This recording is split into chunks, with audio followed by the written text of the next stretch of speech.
I invite you to join me in declaring a new American independence, not from another nation or people, rather a new independence from fear and from the status quo. That road to a new American century starts right here, and it starts right now. I am running for the Democratic nomination for President of the United States because, my friends, it is time for a change, and I am ready to lead our great nation to a secure and a more prosperous future. Democrat Minnesota Congressman Dean Phillips announcing earlier today he's challenging Joe Biden for the Democrat presidential nomination. Phillips says it's time for a change from the status quo, which does include Joe Biden. But there's a slight problem. Democrats refuse to allow Biden challengers to debate him, and they refuse to allow their voters to have a choice in their primary. Those are the same Democrats who claim they are fighting for a democracy to replace our republic. For more, let's bring in former California Congressman and CEO of Trump Media and Technology Group, Devin Nunes. Also have the host of Trish Regan Show on Apple Podcast, Trish Regan. Hi to the both of you. Congressman, you first. Nothing says democracy like denying debate and denying votes. You know, aren't the Democrats, as always, kind of doing it wrong? Well, you've got Gavin Newsom over in China this week, who continues his shadow campaign. So I think Phillips is expecting, just like everyone else, that somehow Team Obama is going to force Biden to the sidelines. The challenge is, with all of Biden's problems and the family's problems, I think it's going to be hard to get Biden out. So they've got a real conundrum here. So I'm guessing the congressman is trying to get out in front as he sees Newsom over in China. He wants to get out there because at some point they expect, sorry, no pun intended, but for Biden to kind of lose a step or two and maybe drop out of the race, and then they're all going to rush to fill that vacuum. Trish, squad member Rashida Tlaib refusing to condemn Hamas for the terrorism they inflicted on our ally Israel. Watchdog group Canary Mission revealing that Tlaib has extensive fundraising ties to the terror group. Tlaib reportedly used a pro-terror Facebook page called PAC USA to raise money for her 2018 campaign, according to the reporting. And also Tlaib hired Salon Sarsour, who was reportedly listed as a co-host for a campaign event in Milwaukee in 2018. Sarsour served 8 months in prison for ties to Hamas. And now we have AOC refusing to condemn Hamas. Watch this. Hey, can I grab a photo with you? Hi, thanks.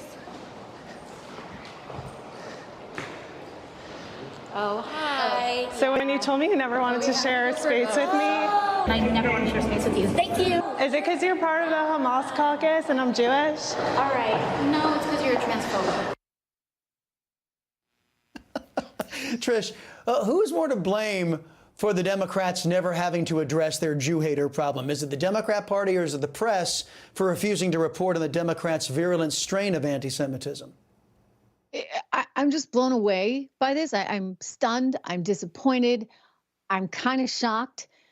I mean, look, we got to do better than this, Chris. I mean, I've had a very heavy heart for the last couple of weeks because, we've seen this movie before in a really, really brutal way with 6 million people slaughtered. And somehow 1,400 innocent Jews are killed on October 7th. Hamas is responsible. Iran allegedly gave it the green light. And you don't have lawmakers in unison condemning that? What is wrong with them? Not to mention the university students all across the country. And if this is true, the report about the Hamas funding of her campaign, then this is a whole other level kind of story, okay? So we really need to dig deep in our hearts, remember who we are, remember who our allies are, and have some compassion for the people that were slaughtered. I mean, I'm just disgusted by these women and these students who just don't get it and have no recollection of why Israel's there and the history we have. To date, Democrats, the Democrat Party, the DNC, they have not condemned by name the Jew haters in their caucus. Generally, conservatives believe in more voices, not fewer voices.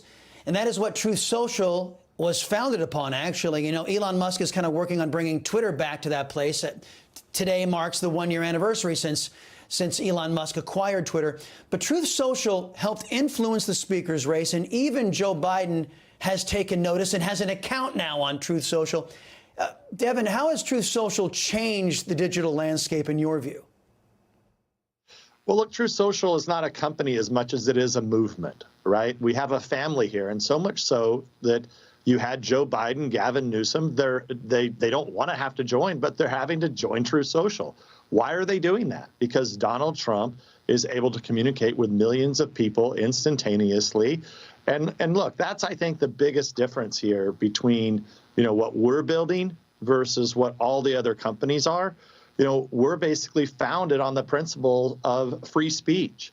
And this is a movement that's not going to be stopped, no matter how much they want to stop it.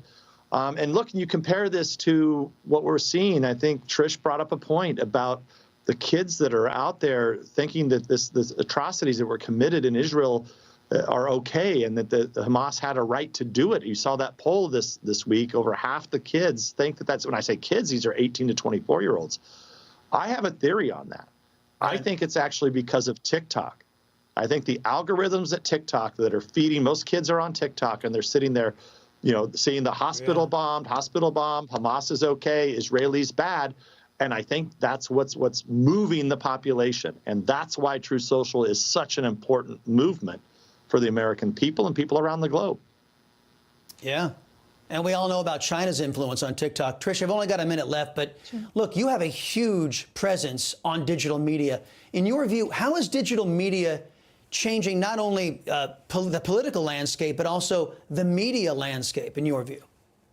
Oh, look, it's massive. I mean, and it will continue to grow and change. And I know you guys at Newsmax, you're aware of this as well, because you're doing a lot to focus on the digital aspect as well as the traditional cable. That is the future, though. I mean, don't kid yourself. I think people are out there. They're seeking new sources of information. Truth Social is one of them, and there's a multitude of places to go.